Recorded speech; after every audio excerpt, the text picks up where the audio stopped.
हमारे सरकार गरीब नवाज सुल्तानुल हिंद अताए रसूल ने हिंदुस्तान की कुचली हुई कौम, देखो ये जो 90 लाख मुसलमान हुए ना आपके हाथ पे, तकरीरों से नहीं हुए। गरीब नवाज ने कोई कॉन्फ्रेंस नहीं की, कोई जलसा नहीं किया, कोई भीड़ इकट्ठा नहीं की। किस चीज की वजह से लोग उनके हाथ पे मुसलमान हुए? उन्होंने इंसानियत का दर्स दिया। वही जो चीज अल्लाह के हबीब अलैहिस्सलाम ने पेश फरमाया सरकार गरीब नवाज ने। क्योंकि हिंदुस्तान का हाल क्या था, देखो हिंदुस्तान के लोग इतने कुचले हुए थे, कितने कुचले हुए थे। बेटियां शौहर की चिताओं पर जिंदा जलाई जा रही थी। ये हिंदुस्तान हमारे प्यारे भारत की तारीख है। अगर कोई नौजवान लड़की बेवा हो जाती तो उसके शौहर की चिता पर उसको शौहर के साथ जिंदा जला दिया जाता। ये यहां का कल्चर था, यहां की तहजीब थी।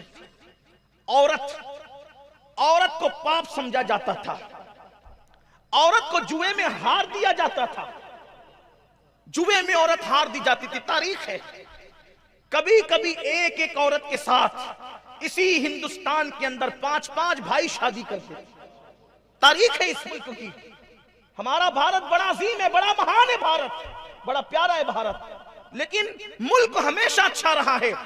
कभी लोग अच्छे नहीं रहते, कभी लोगों का अंदाज अच्छा नहीं रहता, कभी लोगों का अखलाक अच्छा नहीं रहता। सरकार गरीब नवाज उस माहौल में आए कि अल्लाह अकबर, लोग पेशाब पीते थे और घी के दिए पत्थरों के करीब जलाते थे। ये हालत थी। पीने के लिए पेशाब है और पत्थरों के लिए घी है। हालांकि होना तो ये चाहिए था, इसके बरक्स मामला होता, लेकिन इंसान इतना दूर हो चुका था इंसानियत से। तो सरकार गरीब नवाज ने किया क्या? इस हिंदुस्तान की सरजमीन पर वही अपने नाना का मिशन, वही अपने नाना की फिक्र, वही अपने नाना की तालीम। कौन सी तालीम? कि ये ना देखा कि मुसलमान है कि काफिर है। भूखा आया खाना खिलाया, प्यासा आया पानी पिलाया, चाकू लेकर आया अखलाक पेश किया। सरकार गरीब नवाज ने किया क्या? यही तो किया आज जिससे हम दूर हो गए। गरीब नवाज का नारा तो है, गरीब नवाज का किरदार हमारे पास नहीं है, गरीब नवाज की मोहब्बतें हमारे पास नहीं है। एक मजहबी पंडित जो है वो आता है और गरीब नवाज से कहता है मैं आपसे मुनाजरा करना चाहता हूं। आप जानते हैं जब कोई किसी से मुनाजरे के लिए आता है तो अंदाज कितना बदल जाता है, तेवर कितने बदल जाते हैं। लेकिन वारे अली के बेटे नबी के लाल तेरी अजमतों पे कुर्बान आने वाला आके कहता है कि मैं मुनाजरा करना चाहता हूं आपके मजहब के खिलाफ। आपने फरमाया आए कहां से हो? उसने इलाके का नाम बताया, फरमाया बहुत दूर से आए हैं आप, बहुत थके हुए भी होंगे, बहुत भूखे भी होंगे, पहले खाना खा के आराम कर लो, बातें तो होती रहेगी। पहले खाना खा के आराम कर लो, बातें तो होती रहेगी। वल्लाह आखिर उन बातों में क्या तासीर थी, वो मुनाजरा करना भूल गया, हाथों में हाथ देकर के इस्लाम कबूल कर लेता। ये सरकार गरीब नवाज रज़ी अल्लाह ताला की जिंदगी है। आइए उनके अखलाक में से उनकी जिंदगी का एक बाब पेश करके अपनी गुफ्तगू की तरफ आना चाहता हूं और जल्दी से आना चाहता हूं। अल्लाह अल्लाह, एक मर्तबा का वाकया है कि हिंदुस्तान में अजमेर शरीफ जो शहर है उसका बादशाह पृथ्वीराज, जिसे राय पतोरा भी कहते हैं, उसको बड़ी तकलीफ थी। देखिए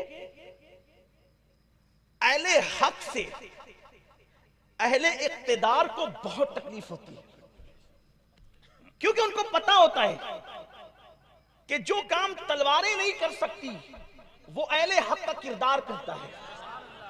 बड़ी तकलीफ होती है इक्तिदार वालों को अहले हक से, बहुत तकलीफ में रहते हैं, बहुत परेशान। यजीद को क्या तकलीफ थी इमाम हुसैन से? यजीद के पास इक्तिदार था, इमाम हुसैन के पास किरदार था। इक्तिदार उसके पास था, किरदार इनके पास था। सोचो, कत्ल करके भी इज्जत न कमा सका, लेकिन किरदार वाला कत्ल होकर भी ऊंचा रहा।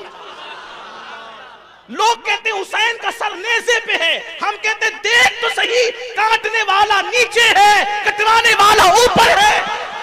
किरदार हमेशा ऊपर ले जाता है। इक्तिदार ऊपर ले जाए न ले जाए, किरदार हमेशा ऊपर ले जाता है। इसलिए मुसलमानों ने किरदार की परवाह की है, इक्तिदार की परवाह नहीं की है। हम किरदार की तालीम देते, इक्तिदार की नहीं देते। दो बात तस्कर के बात आगे बढ़ेगी। पृथ्वीराज को बड़ी तकलीफ थी राय पतोरा को एक जवान को बुलाया और वो राजपूत बहादुर जवान से कहा, ये फकीर ने नाक में दम कर रखा है, हर दिन कोई ना कोई इसके हाथ पर इस्लाम कबूल करता है, इसकी तालीम को सुनता है, इसके करीब हो जाता है। एक काम करो, अगर तुम इसको कत्ल करने में कामयाब हो गए, इसको कत्ल करने में कामयाब हो गए, अपनी आधी सल्तनत तुम्हें दे दूंगा, अपनी आधी हुकूमत तुम्हें दे दूंगा। आधी हुकूमत किसको नहीं चाहिए? चंद पैसों के एवज लोग किसी को कत्ल करते हैं, वो तो आधी हुकूमत थी, आधी हुकूमत। और राय पतोरा कोई छोटा मोटा आदमी नहीं था, अखंड भारत का सम्राट था, सम्राट। हिंदुस्तान के राजे महाराजे उसके पास आकर के बात गुजारी करते थे, उसके पास आकर के जो है वो खिराज पेश करते थे, और उसके पास जाकर के जो है वो खिराजे वो वसूल करता था, और वो लोगों से दौलत वसूल करता था। हिंदुस्तान की छोटी छोटी रियासतों के बादशाह उसके बाद गुजार थे, उसके मातहत थे, उसके हाथ के नीचे थे। राय पतोरा ने कहा, आधी हुकूमत तुम्हारी, अगर इस फकीर को कत्ल कर दो। उस शख्स ने खंजर को जहर में बुझाया, और खंजर जहर में बुझाने के बाद उसने कमर में बांधा, और कमर में बांधने के बाद हिंदुस्तान का जो कदीम लिबास है, पुराना लिबास, वो यहां से यूं आता है कमर तक, और फिर आकर के वो फैल जाता है घेर की शक्ल में। ये मर्द लोग उस जमाने में पहनते थे। अगर आपने पुराने दौर की तस्वीरें देखी होगी हिंदुस्तानी तहजीब की, गंगा जमनी तहजीब की, वो पुरानी, तो आपको वो कपड़े नजर आएंगे। नीचे चुस्ती होती थी, बहुत तंग पाजामा, और ऊपर की तरफ वो यहां से यूं आकर के घेर में, यानी कमर में। अगर कोई चीज, ये बता इसलिए रहा हूं, यही तो बात है। अगर किताब में जो लिखा है वही मैं आपके सामने पढ़ के सुना दूं तो फिर तकरीर कहां होगी? आपको मैं किताब ही पेश कर देता, क्या पढ़ लो, कुछ वरक ज़ेरॉक्स करके बांट दिए जाते कि ना इगतपुरी वालों को इतने पैसे खर्चा करना पड़ते, और ना मुझे इतनी मुशक्कत के साथ, जब वो कोई मुशक्कत में तो आया नहीं, लेकिन इतना लंबा सफर मुझे करना नहीं पड़ता, क्योंकि आप पढ़ लेते। बात यह है कि आपको समझना है पस मंजर क्या है, वाकई का क्या अंदाज था। तो ये जो लिबास होता था, इसमें कमर में जो चीज बंदी हो या छुपी हो तो नजर नहीं आ सकती थी, क्योंकि वो कमर से घेर हो जाता था, बड़ा घेर वाला होता था। गरीब नवाज का बयान चल रहा था, खिताब, और उसमें लोग बैठे थे, वो भी आकर के बैठ गया। लोग परेशान रहते हैं यार, आखिर तकरीरों में बोला क्या जाता है, तकरीरों में बोला क्या जाता है कि लोग सुनते हैं, पागल है, लोग बैठे रहते हैं। लोगों को चाहिए कि आप आके सुने तो हम बोलते क्या है। 1400 साल से लोगों को यही गलत फहमी है कि मुसलमानों की महफिल में बोला क्या जाता है, आप आके सुने तो क्या बोला जाता है। यही बोला जाता है जो बोल रहा हूं कि इंसान की कदर करो, और जहां गलत बातें सिखाई जाती है वहां जलसे रोड पे नहीं होते, वहां कान कान में बातें होती है। और हमारे यहां जलसे कान कान में नहीं होते, हमारे यहां जलसे मैदान में होते हैं, क्योंकि हमेशा हक बात मैदान में कही जाती है। जिस बात में झोल होगा वो छुपाई जाती है। हमारे मजहब की कोई बात छुपी हुई नहीं है, अजान से लेकर नमाज तक, नमाज से लेकर किरदार तक, सारी बातें हमारे यहाँ छुपी हुई है। सरकार गरीब नवाज एक दरख्त के नीचे बैठ करके बयान कर रहे हैं, खिताब फरमा रहे हैं, और कितनी तासीर होगी ना उस जबान में, जिस जबान ने कभी झूठ नहीं बोला। उस जबान में कितनी तासीर होगी जिसने कभी हराम लुक्मा नहीं खाया। उस जबान में कितनी तासीर होगी जिस जबान के पर अल्लाह के जिक्र के सिवा कभी किसी की गिबत नहीं आई, कभी किसी की चुगली नहीं, कभी किसी के साथ हसद के जुमले नहीं, कभी गाली गलौच नहीं। कैसी वो पाकीज़ा और पाक जबान थी। आप खिताब फरमा रहे थे, वहां अल्फाज की हेरा फेरी नहीं थी, वहां अदीबाना और खिताबाना रंग नहीं था, बल्कि वहां दुर्वेशाना और फकीराना अल्लाह का रंगली हुए अंदाज था। गुफ्तगू हो रही थी, लोगों की सिस्कियां बन रही थी, लोगों की जिंदगियां तब्दील हो रही थी। ऐसे में गुफ्तगू होती रही, लोग सुनते रहे, अपनी मुराद पाते रहे और जाते रहे। जब महफिल खत्म हो गई, लोग मिल मिल करके जाने लगे, तो सरकार गरीब नवाज ने उस शख्स से जो कमर में खंजर छुपा करके आया था, आपने उसकी तरफ से रुख फेर कर दूसरों की तरफ मुखातब होकर कहा कि भाई जो जिस मकसद के लिए आया था सबका मकसद पूरा हो गया। अब अगर किसी का कोई मकसद बाकी हो तो वो अपना मकसद भी पूरा कर ले। इसलिए कि हर बंदा महफिल में तकरीर सुनने तो नहीं आता ना, कुछ कमर में खंजर लेकर आते हैं, कुछ दिल में खंजर लेकर आते हैं, कुछ आंखों में खंजर लेकर आते हैं। मकसद पूरा कर लो जिसको करना है।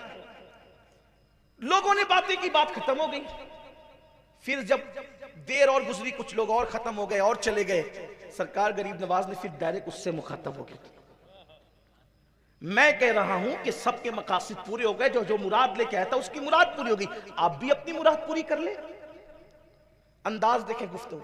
अगर कोई मुझे गाली देने आया, या कोई मुझे कत्ल करने आया, या कोई मुझे मारने आया, या कोई मेरे साथ बदतमीजी करने आया, तो क्या मैं ये जान करके इसका अंदाज मेरे साथ क्या है, मेरा सुलूक क्या होगा उसके साथ, मेरा अंदाज क्या होगा उसके साथ। मेरे भाई, अगर मजमे में कोई नाखून पे पैर रख दे तो आदमी का चेहरा बिगड़ जाता है, और वहां खंजर कमर में बांध करके लाया है। लेकिन सरकार गरीब नवाज फरमा रहे हैं सबकी मुरादें पूरी हो गई, अपनी मुराद पूरी कर लो। उसने कहा महाराज मैं कौन सी मुराद लेकर के आया? फरमाया तुम अच्छी तरह जानते हो क्या लेकर के आए हो दिल में। कहा मैं तो आपका बयान सुनने आया था, आप कितनी अच्छी बात करते हैं, मैं आपकी बातें सुनने आया था। फरमाया अच्छा, बयान सुनने के लिए आते हैं तो कमर में खंजर बांध कर आते हैं? बयान सुनने आते हैं तो कमर में खंजर बांध कर आते हैं? उसने कहा कमर में खंजर तो हिंदुस्तान वालों की एक रिवाज है, और राजपूतों का अंदाज है कि हम कमर में खंजर बांधते हैं, तो मैंने कमर में खंजर बांध दिया, तो कौन सा जुर्म किया?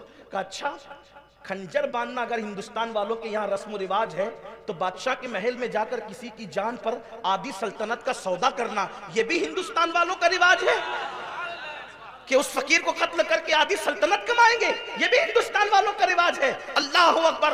उसने सोचा कि ये गुफ्तगू तो बादशाह की और मेरे दरमियान है, और किसी को नहीं पता थी ये फकीर दरख्त के नीचे बैठ करके मेरे कमर का खंजर भी जानता है, महल की बात भी जानता है, मेरे दिल के जज्बात भी जानता है। उसने खंजर सामने रखा और कहा कि मुझे माफ करना, और आप किसी को हुक्म दे कि वो मुझे कत्ल कर दे। मैं बहुत महान, बड़े अजीम इंसान को कत्ल करने के इरादे से आया था, अब मेरी सजा ये है कि मुझे कत्ल कर दिया जाए। सरकार गरीब नवाज ने फरमाया वल्लाह हम मारने नहीं आए हैं, हम लोगों को जिंदगियां देने के लिए आए हैं, हम लोगों को जिलाने आए हैं। याद रखना, आज के बाद ऐसी गलती ना करना, जाओ यहां से, मैंने तुम्हें माफ किया। उसने कदम पकड़ लिए, चरणों में गिर गया, कहा कि ऐसा महान आदमी जो जान के दुश्मनों को माफ करता हो, अब उसको छोड़ के कहां जाऊंगा। मैं भी आपके हाथों पे कलेमा पढ़ के मुसलमान होना चाहता हूं।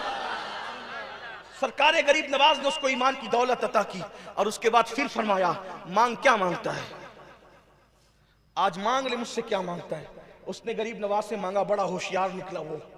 उसने गरीब नवाज से कहा जब इस्लाम कबूल नहीं किया था तो मुझे पता था कि आपके यहाँ लोग साल में एक मरतबा हज को जाते हैं, काबे के हज के लिए। मेरी तमन्ना यह है कि मैं जिंदगी में 40 मरतबा हज करूं। कितना होशियार है। हज नहीं मांगा सिर्फ, बल्कि लंबी उम्र भी मांग ली, क्योंकि हज रोज रोज थोड़ी होगा। जितने हज होंगे उतने साल पड़ेंगे।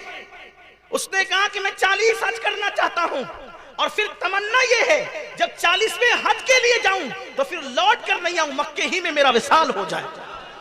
सरकार गरीब नवाज ने फरमाया जा तुझे यह भी अता किया। ये थे तबलीग के उसूल, दावत के उसूल, लोगों को अपना बनाने के उसूल।